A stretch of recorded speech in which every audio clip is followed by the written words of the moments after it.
성경 말씀 우리 계속해서 보겠습니다. 1장에서 3장까지 교리에 관한 말씀들, 그리고 4장에서 6장까지 그리스도인의 삶에 관한 구체적인 지침들을 이야기하고 있습니다. 삶의 실천에 관해서 중심이 되는 것은 성도로 부름 받아서 하나됨을 기억하고 살아라, 신앙 공동체, 교회 공동체라고 하는 한 몸됨을 기억하고 살아라 라고 하는 것이 4장을 시작하면서 나온 제일 첫 번째 권면이지요. 그 삶을 살기 위해서 새 옷을 입으라, 옛 옷을 벗어버리고 새 옷을 입으라 라고 이야기했습니다. 새 옷을 입는 구체적인 실천사항, 첫 번째가 거짓말하지 말고 진리를 말하라. 두 번째는 화내지 말고, 그래서 분내는 그것 때문에 마귀에게 틈 주지 말아라. 세 번째는 수고하고 나누어 주어라. 자, 새 사람, 새 옷 입는 것, 그것은 지체를 위한 것이다 라고 하는 첫 번째 전제 조건이 있었습니다. 근데 전제 조건을 듣는데 가만히 들어보면 거짓말하지 말라, 화내지 말아라, 그리고 내가 수고해서 누군가에게 나눠줘라, 이 말씀들은 성경 없어도, 성경이 아니어도, 굳이 교회 강단에서 선포하지 않아도 세상에서도 다 들을 수 있는 이야기지요. 맞아요? 틀려요? 굳이 성경에다 넣으려고 하지 마세요. 방금 한 이야기까지만 듣고 거짓말하지 마세요, 화내지 마세요, 자기가 수고하고 땀 흘린 거를 남한테 나눠주세요. 이건 굳이 성경을 펴지 않아도 일반 윤리에서도 이 정도 이야기는 하지요? 답을 안 하시려고 그러나 봐요. 종교적 권면이 아니어도, 성경적인 권면이 아니어도 이건 누구나 다 해야 되는 이야기입니다. 도덕체계, 바른 생활체계 다 나오는 이야기잖아요. 예수 믿는 사람은 거짓말하지 말아야 되고, 예수 안 믿으면 거짓말해도 된다고 도덕책에 써 있습니까? 아니지요. 그럼 일반 윤리와 같은 이 이야기를 왜 성경의 말씀으로 넣어 놓았느냐라고 하는 거예요. 성경이 아니어도 누구나 다 아는 이야기인데, 근데 성경에 들어서 왜 거룩한 말씀이 되느냐라고 하는 거지요. 예수 안 믿어도 거짓말, 도적질, 이런 류의 이야기는 다 윤리적인 면에서 누구나 다 지켜야 하는데 말입니다. 29절에 후반절은 이렇게 되어 있습니다. 은혜를 끼치게 하기 위해서. 은혜를 끼치게 하기 위해서. 자, 여기까지 설명을 해도 사실은 일반 윤리하고 굳이 뭐가 다를 게 있냐라는 물음표는 찍을 수밖에 없습니다. 조금 더 들어보면 뒤쪽에 답이 나옵니다. 자, 앞에서는 손에 관한 이야기였습니다. 도적질 하지 말아라, 손으로 하는 혹은 우리에서 행동을 하는 것이었는데, 다시 한번 입을 소재로 해서 하나님의 말씀을 주고 계십니다. 입은 하나님이 우리에게 주신 아주 멋진 선물이에요. 굉장히 좋은 선물이지요. 하나님을 닮았을 뿐만 아니라 하나님 닮은 것을 표현할 수 있는 좋은 우리의 신체 기관이기 때문에 그렇습니다.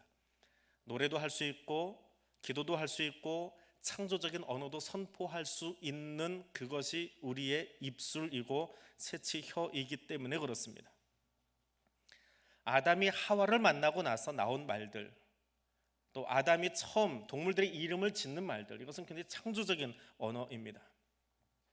성경을 펴고 창세기 1장 1절부터 읽어 내려가면서 통독하면서 창조된 인간이 피조된 이후에 제일 먼저 했던, 인간의 입에서 나온 말이 뭔가요?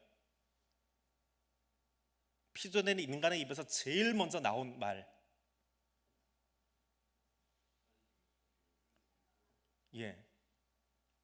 두 사람이 정확하게 이야기하셨는데요, 아담이 하와에게 했던 이야기입니다. 그 앞에는 다 하나님의 말씀만 있어요. 설명 있고 나레이터가 나오다가 하나님이 하신 말씀들은 있어요. 빛이 있으라 하는 것도 있고 아담에게 명령한 것도 있고. 근데 사람이 피조된 이후에 제일 먼저 입을 열어서 한 이야기는 뭐예요? 창세기 2장 23절입니다. 아담이 이르되 이는 내 뼈 중에 뼈요 살 중에 살이라, 이것을 남자에게서 취하였은즉 여자라 부르리라. 아담이 여자를 보고 했던 말, 그 존재를 보고 기뻐하는 말입니다. 내 뼈 중에 뼈요 살 중에 살이다. 너는 여자다. 하나님이 나에게 이렇게 귀한 존재를 만들어 주셨구나. 행복해서 나온 인간이 한 제일 첫 번째 일성은 하나님이 내게 이 여자를 데려다 주신 것, 또 하나의 인류를 내게 데려다 주신 것, 그걸 감사해서 하는 찬송이고 고백이었습니다. 그런데 한 장밖에 안 넘어가요. 타락한 인류가 했던 말이 있습니다. 창세기 3장 2절 3절에 가니까 여자가 뱀에게 이야기합니다. 여자 이야기입니다. 동산 나무의 열매를 우리가 먹을 수 있으나 동산 중앙에 있는 나무의 열매는 하나님이 말씀에 너희는 먹지도 말고 만지지도 말라 너희가 죽을까 하노라 하였노라. 여자 입에서 나온 말이에요. 이 말의 의미는 무엇입니까? 하나님 말씀을 첨삭한 거지요. 바꿔 놓은 것이지요. 말씀을 그대로 한 것이 아니라 살짝 꼬아버렸어요. 맞는 말도 있지만 하나님이 하시지 않은 말씀도 이 안에 들어가 있습니다. 선악과를 따먹는 그 현장에 가서 미혹당하고 있는 그 시점에 인류에게서 나온 말은 하나님 말씀을 슬쩍 꼬아놓는 거예요. 그리고 자기 임의대로 첨삭하는 거예요. 그리고 선악과를 따먹은 다음에는 10절에 가니까 어떻게 합니까? 하나님이 아담과 하와를 찾고 계시는데 그 소리를 듣고 내가 벗었으므로 두려워하여 숨었나이다. 인류가 한 두 번째, 세 번째 말은 하나님을 피해야 하는 안타까운 존재로 전락해버립니다. 그리고 더 안타까운 것은 12절에 가서 하나님이 주셔서 나와 함께한 여자 그가 그 나무 열매를 내게 주었으므로 먹었습니다. 핑계를 대다 누구에게 대고 있어요? 하나님에게 대고 있습니다. 하나님이 내게 주신 그 여자가, 이 영어 성경으로 읽든지 아니면 히브리어 성경으로 읽으면 강조점도 있고요. 히브리어에는 글자 위에 강조해야 될 부분에 그 포인트도 찍어 놓습니다. 얼마나 힘줘서 아담이 이야기하는지 몰라요. 하나님이 만들어주신 그 여자 그가 내게 주어서 내가 먹었습니다. 나는 아무 잘못한 거 없어요. 나는 내가 할 일 했을 뿐이에요. 내가 잠깐 정신 나서 속은 건 있지만 그 여자 때문에요. 그 여자 만든 당신의 문제예요. 당신이 내게 데려다 주어서 책임 전가와 인격 모독과 하나님 모독을 풀어놓고 있습니다. 타락한 이후에 인간이 내뱉는 말에는 도무지 은혜라고는 찾아볼 수 없는, 어느 한 구석도 3장에 나오는 그 인간들의 말 속에 어느 한 구석 은혜가 되는 말은 하나도 없어요. 타락하기 이전에 아담의 첫 일성은 얼마나 행복해요. 얼마나 즐거워요. 얼마나 그 안에 찬송이 가득해요. 근데 선악과 이후의 인류는 책임 전가하고 하나님을 피해야 되고 하나님의 말씀을 꼬아버리는 것으로 그 입술이 채워져 있습니다. 그래서 오늘 이렇게 하나님은 바울을 통해서 우리에게 말씀하십니다. 무릇 더러운 말은 너희 입 밖에도 내지 말고. 더럽다라고 하는 이 단어는 썩은 나무, 썩은 열매라고 말할 때 쓰이는 단어입니다. 마태복음 7장에 같은 그 단어를 이렇게 사용합니다. 이와 같이 좋은 나무마다 아름다운 열매를 맺고 못된 나무가 나쁜 열매를 맺나니 좋은 나무가 나쁜 열매를 맺을 수 없고 못된 나무가 아름다운 열매를 맺을 수 없느니라. 마태복음 12장에 가면 이렇게 나옵니다. 나무도 좋고 열매도 좋다 하든지 나무도 좋지 않고 열매도 좋지 않다 하든지 하라. 그 열매로 나무를 안다. 맛있는 과일이 집에 왔어요. 때깔도 좋고 보기만 해도 향이 나고 정말 맛있는 과일이 왔어요. 근데 이 시간이 지나서 잠깐 깜빡하고 어디다 이렇게 구석에다 놔뒀더니 썩기 시작해요. 그러면 그 과일이 썩으면 거기서 나오는 향이라고 해야 되나? 냄새라고 해야 되나요? 어떻습니까? 재미있는 거는 아름다운 열매일수록, 정말 맛깔스러운 열매일수록 썩으면 냄새가 더 고약해요. 그저 그런 열매는 썩어도 이 좋은 열매가 썩는 냄새하고 또 달라요. 정말 좋은 열매가 썩어버리면 악취도 그런 악취가 없습니다. 여기 더럽다라고 하는 이 단어는 그런 의미예요. 본래 좋았던 것이 썩어버린 거예요. 죄로 말미암아서 그 심성이 망가져 버리고 문드러져 버린 거예요. 그러면 그 입에서 나오는 그 냄새는 더럽기 짝이 없다는 거예요. 썩어버린 냄새예요. 그냥 더러운 냄새가 아니라 좋았던 것이 썩어가지고 나는 불쾌한 냄새, 그것을 더럽다라고 하는 겁니다. 근데 그 더러운 말을 내 입 밖에도 내지 말아라. 그 더러운 말이 무엇이냐? 4장 5장 6장에 계속해서 나오는 말씀인데, 덕을 끼치지 못하는 말, 누구에게도 선한 영향력을 끼치지 못하는 그 말, 그것을 더럽다라고 바울이 표현하고 있습니다. 그럼 선을 위해서 말하라 라고 하는 것은 어떤 것입니까? 선한 말을 해서 은혜를 끼치게 하라 라고 하는 것인데, 선한 말은 듣는 사람들이 그 소리를 듣고 은혜롭다, 그 말을 듣고 하나님이 과연 일하시는구나, 그렇게 느끼게 하는 말이 선한 말이에요. 감동 주고 눈물을 쏙 빼놓는 말을, 그건 좋은 말이고요. 여기 나오는 선하다라고 하는 이 단어는 은혜를 끼쳐주는 말이에요. 그 말을 들으면서 하나님을 생각게 해주는 말, 그 사람의 말을 들으면서 하나님이 생각나고, 그 사람의 이야기를 들으면서 맞아, 당신에게 일하던 하나님이 나에게도 일하셨으면 좋겠어라고 하는 기대감이 나오는, 그것이 은혜를 끼치게 하는 말이에요. 성도와 성도가 이야기를 나누고 누군가 이야기를 들을 때에 그 말을 들으면서 하나님이 생각나고, 저기를 들으면 들을수록 나도 당신의 말처럼, 당신 이야기 속의 그 줄거리처럼, 당신의 간증처럼 나도 그렇게 하나님을 만나고 싶어요라고 하는 기대감이 있으면 그 말은 은혜로운 말이에요. 근데 영향력은커녕 귀 막아버리고 싶은 말이 있지요. 말은 마음속에 있는 것을 그대로 보여줍니다. 그리고 하나님은 심판날 그 말에 대해서도 판단하신다라고 말씀하고 계십니다. 내 말로 의롭다함을 받고 내 말로 정죄함을 받으리라. 잠언 기자는 이렇게 적고 있습니다. 칼로 찌름같이 함부로 말하는 자가 있거니와 지혜로운 자의 혀는 양약과 같으니라. 내 입에서 나가는 말이 누군가의 아픔을 고쳐주고 성장시켜주는 약이 되고 있는지, 내 입에서 나가는 말이 그에게 은혜를 끼치고 하나님을 기억나게 하는 말인지, 아니면 그것을 가리우는 말인지 기억할 수 있기를 원합니다. 그래서 25절부터 계속해서 나왔던 그 윤리의식과 같은, 일반 윤리와 같은 그 메시지들, 거짓말하지 말아라, 분내지 말아라, 도둑질하지 말아라, 더러운 말 하지 말아라, 이 말의 중심이 뭐냐라고 하는 거예요. 왜 이 일반 윤리와 같은 메시지가 오늘 여기만 그치지 않아요. 다음 주 한번 건너뛰고 그 다음 주에도 또 계속 일반 윤리가 나와요. 들으면 무슨 도덕책을 보고 있는 것 같아요. 에베소서 4장 5장으로 넘어가면서 무슨 도덕 강론하고 있나? 이건 학교 도덕 시간에 앉아서 학생이 선생님한테 혼나고 있는 것 같은 느낌이 있습니다. 그런데 중심 메시지에 이것을 다시 한번 짚고 넘어가요. 제가 말한 것처럼 사람들도 그렇게 성경을 읽을까 봐 바울이 이 말을 짚어놨어요. 30절입니다. 같이 읽겠습니다. 하나님의 성령을 근심하게 하지 말라. 그 안에서 너희가 구원의 날까지 인치심을 받았느니라. 도적질하지 말라, 분내지 말아라, 거짓말하지 말아라, 이 메시지를 주고 있다가 30절에 이 성령에 관한 메시지를 던지는 것은 일반 윤리를 이야기하는 게 아니라는 거예요. 일반적인 윤리 강론을 하고 있는 게 아니에요.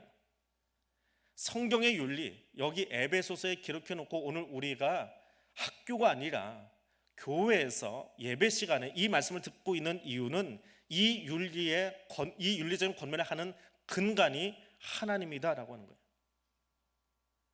세상에서 던져주는 윤리적인 메시지와 교회가 말하는 윤리적인 메시지의 차이점이 있다면, 세상의 윤리적인 메시지는 다른 사람의 시선 혹은 내가 세상 가운데서 좋은 사람이야, 괜찮은 사람이야 라고 하는 평판을 듣기 위해서, 또 세상 가운데서 적절히 어우러지기 위해서 주어지는 윤리의식 혹은 윤리적인 기준이라고 한다면, 좀 더 직설적으로 말해서 자기 만족, 보상을 위해서, 나 괜찮은 사람이야, 나 법 없이도 살 수 있는 사람이야, 그것이 윤리를 말한다면, 기독교 윤리는 무엇이냐? 기독교가 말하는 윤리의 뒷면에는 우리의 윤리 의식을 바라보고 있는, 우리의 삶을 바라보고 있는 영적인 존재가 있다라고 하는 것을 늘 기억하고 살아가는 거예요. 똑같이 거짓말하지 말아야 돼요. 도덕질하지 말아야 돼요. 화내지 말아야 돼요. 근데 그것이 사람을 의식하는 것이 아니라 누구를 기억하고요? 내 안에 계신 성령님을 기억하고 하라는 거예요. 27절에서 한번 말씀했습니다. 27절, 마귀에게 틈 주지 말아라, 기회 주지 말아라. 거짓말하고 도적질하고 분내고 하는 것이 결국은 누구에게? 마귀에게 틈 주는 거예요. 세상에서 거짓말하고 도적질하고 나쁜 짓 했어요. 그럼 사람들이 에이 저 인간, 사람들이 나에게 보거든요. 근데 영적인 세계에서는 어떻게 해요? 사람이 문제가 아니에요. 누가? 마귀가 틈을 탈 수 있는 기회를 열어놔 버린 거예요. 세상에서 거짓말하는 것은 사람들의 평판에, 사람들의 나에게 손가락질 하는지 모르겠지만 영적인 세계는 달라요. 눈에 보이지 않지만 마귀가 틈을 타고 내게 들어오는 거예요. 근데 이게 좀 소극적인 표현이에요. 30절에 오니까 하나님은 바울을 통해서 우리가 그렇게 거짓말을 하거나 화를 내거나 도적질을 할 때에 하나님의 성령은 뭐 하고 계신다고요? 근심하고 계세요. 저러면 안 되는데, 저러다 망하는데, 내가 저 말을 심판할 건데, 저렇게 살면 안 되는데. 에베소 성도들이 이방인과 유대인이 섞여서 서로 거짓말하고 서로 분내고 도적질하고 삶이 안정되지 못하고 그 모습을 보면서, 교회가 하나 되지 못하는 모습을 보면서 저거 안 되는데 하나님이 근심하신대요. 성령은 거룩하신 분이기 때문에 거룩하지 않은 것을 보면 슬퍼하세요. 다른 것 때문에 슬퍼하는 것이 아니라 거룩하지 못한 상황과 말과 형편을 바라보시면서 고통스러워하세요. 비탄에 잠기세요. 그건 아니지라고 하면서 한숨을 쉬시더라. 바울을 통해서 권면하는 근간은 평판이 아닙니다. 보상이 아닙니다. 보상 때문에 내가 거짓말 안 하는 거 아니에요. 누가 보기 때문에 거짓말 안 하는 거 아니에요. 내가 화를 참고 있는 것, 사람들에게 좋은 사람인 것처럼 보여주고 싶어서 화를 참는 게 아니에요. 내 안에 성령님이 계시기 때문에. 내가 그렇게 함부로 화를 내고 도적질하고 거짓말하면 이 안에 계신, 내 안에 내주신 성령님이 나 때문에 울고 계시기 때문에, 비탄에 잠기기 때문에 그래요. 그리고 지금은 하나님의 비탄에 잠기지만 마지막 날은 어떻게 돼요? 구원의 날, 그날 인침받은 내가 버림받을까 보아서, 심판으로 말미암아 버림받을까 보아서, 우리의 구원과 해방이 완성되는 그날 우리가 그리스도의 백성으로 인침을 받아서 오늘 여기 예배 드리고 있는데, 그리스도인하고 여기 와서 예배 드리고 있는데 그 삶을 살아내지 못해서 마지막 날 주님의 인치심과 주의 재림 사이를 지금 우리는 살고 있잖아요. 시간적으로 지금 이 사는 시간 동안에 하나님 밖으로 나가버릴까 보아서, 그래서 말씀을 주고 있는 거예요. 물론 우리는 바울이 앞에서 했던 말씀처럼 그리스도의 온전한 성품을 닮아가는 미완성의 존재인 것은 분명합니다. 아직 미완성이에요. 건축 중이에요. 그런데 핑계거리가 되면 안 되지요. 버럭해놓고도 미안해요, 내가 아직 건축 중이라 내가 조금 덜 돼서 그냥 예쁘게 봐주세요. 언제까지 봐드릴까요? 언제까지 넘겨줄까요? 언제까지 당신의 성품을 내가 온전히 참아줄까요? 주님이 참으셨으니까 나도 참아줘야지요. 7번씩 70번 용서하라고 했으니까 더 용서해야 되겠지요. 그런데 7번씩 70번을 성령을 울게 하고 있는 나의 모습은 어쩌라고요? 그 버럭함 때문에, 그 거짓말 때문에, 그 위선적인 행동 때문에 성령님이 계속해서 7번, 70번씩 울고 계셔도 괜찮은 거예요? 거기다 대고도 나 아직 건축 중이니까 하나님 조금만 더 우세요, 주님 오실 때는 괜찮아질 거예요 라고 말하실 건가요? 그리스도인은 새 사람입니다. 예수가 나의 구주라고 시인하는 순간 성령님이 이미 내 안에 들어와 계세요. 근데 내 안에 들어서 뭐 하고 계십니까? 휴대폰 뭐 대부분 다 들고 다니시지요. 뭐 2G폰이 됐건 4G폰이 됐건 아직 나오지 않은 5G가 됐건 휴대폰을 움직이려면 배터리 충전을 시켜야 돼요. 그렇지요? 휴대폰이 다 돼가지고 요즘 하루에 3번씩 충전을 하고 있는데 지금도 주머니 없어요. 위에다 놓고 왔어요. 다 배터리가 나가버려가지고 가만 놔뒀는데 나갔어요.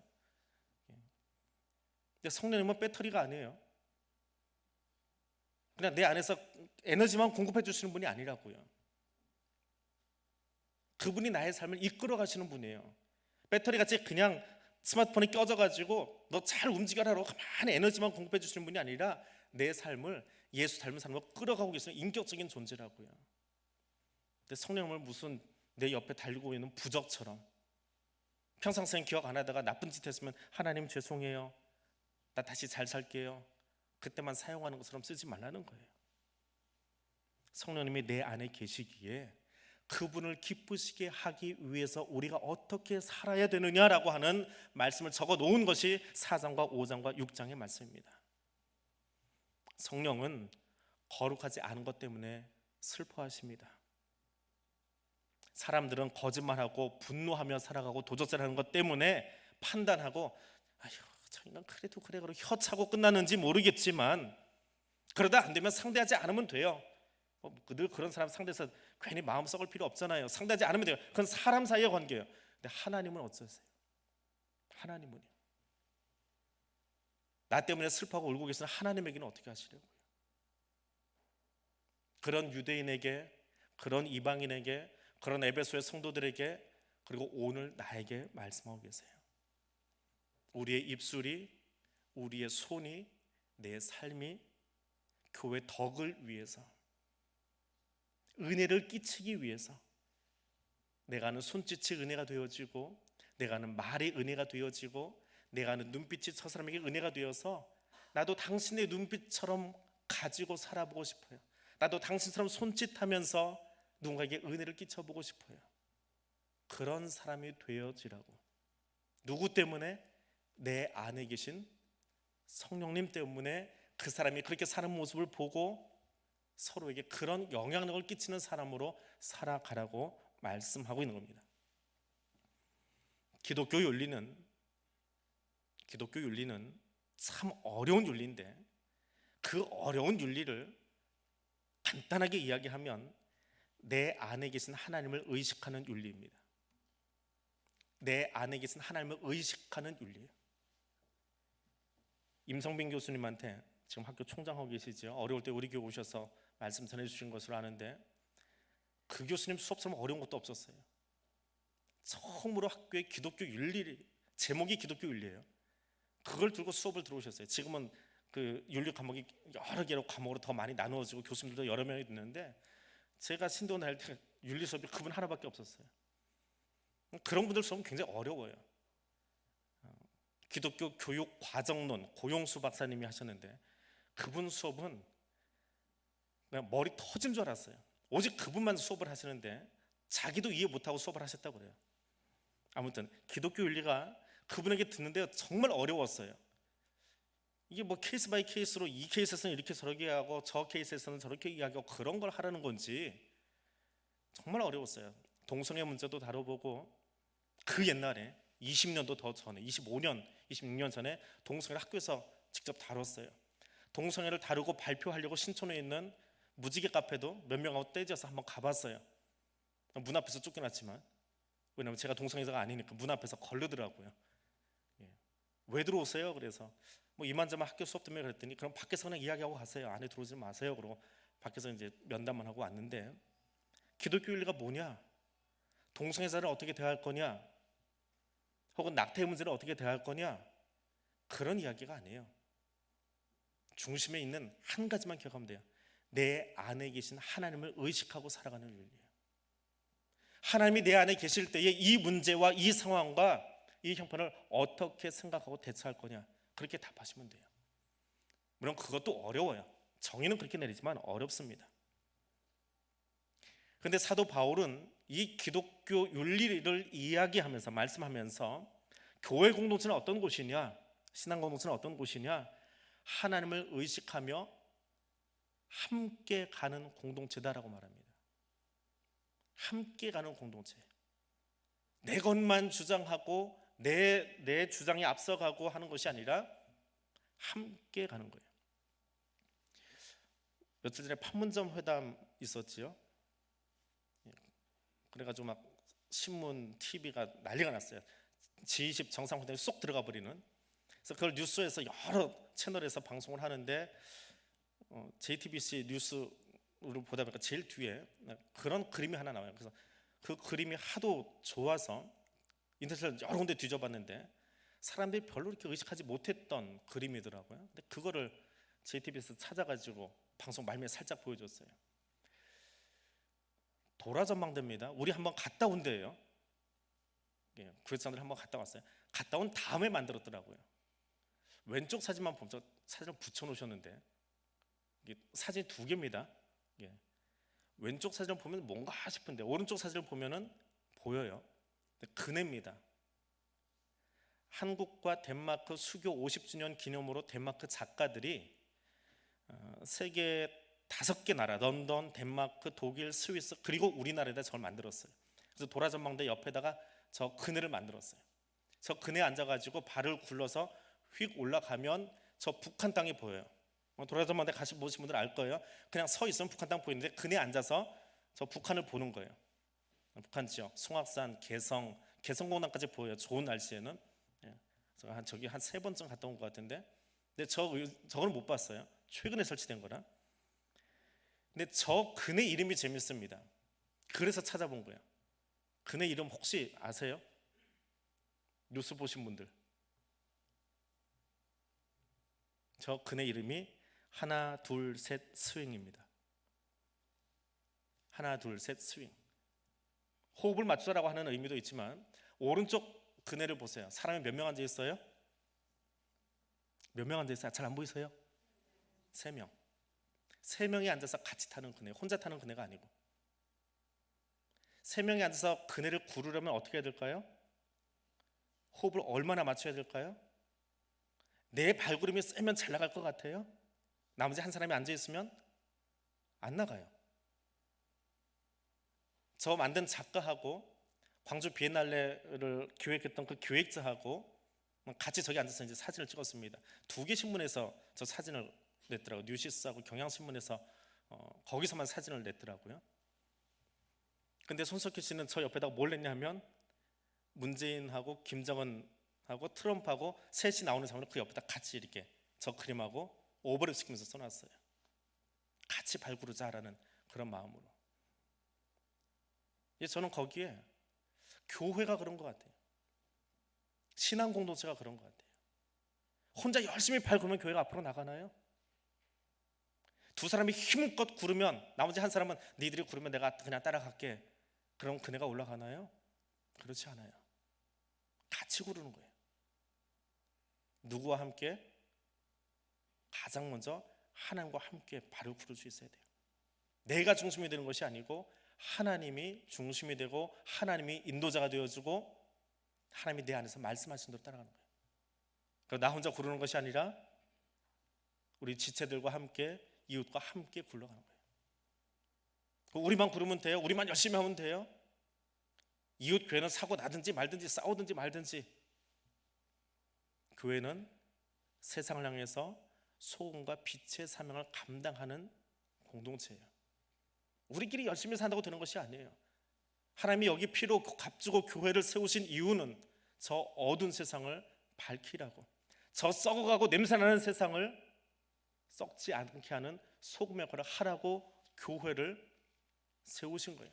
거기 우리들을, 저와 여러분을 부르신 거예요. 혼자 타는 그네가 아니라 함께 타는 그네로, 함께 가는 공동체로. 그래서 유대인의 정서와 율법이 있지만 그것을 접고 이방인을 대해주고, 이방인은 우리가 세계를 점령한 로마 제국의 위대한 시민권자들이지만 말씀 앞에서 세상의 위대함도 세상의 거만함도 다 내려놓고 유대인과 하나 되기 위해서, 그것이 에베소 교회예요. 그것이 대양교회고요. 그것이 하나님이 기뻐하시는 교회입니다. 우리와 함께 하시는 성령님과 더불어서 이 땅의 진정한 하나님 나라 공동체가 무엇인지 보여줄 수 있기 위해서, 그것을 보여주기 위해서 살아가는, 또 그것을 멋지게 보여줄 수 있는 우리 교회, 또 우리 성도들 될 수 있기를 원합니다. 이것 가지고 우리 함께 기도하겠습니다. 우리 안에 계신, 내 안에 계신 성령님과 더불어 오늘을 살겠습니다. 그리고 내 안에 계신 그 성령님을 가장 기쁘시게 하는, 그분을 하고 웃게 할 수 있는 그런 삶을 내가 살아내고 싶습니다. 내가 그런 사람 되게 해 주옵소서. 이 기도 제목 가지고 하나님께 통성으로 기도하겠습니다.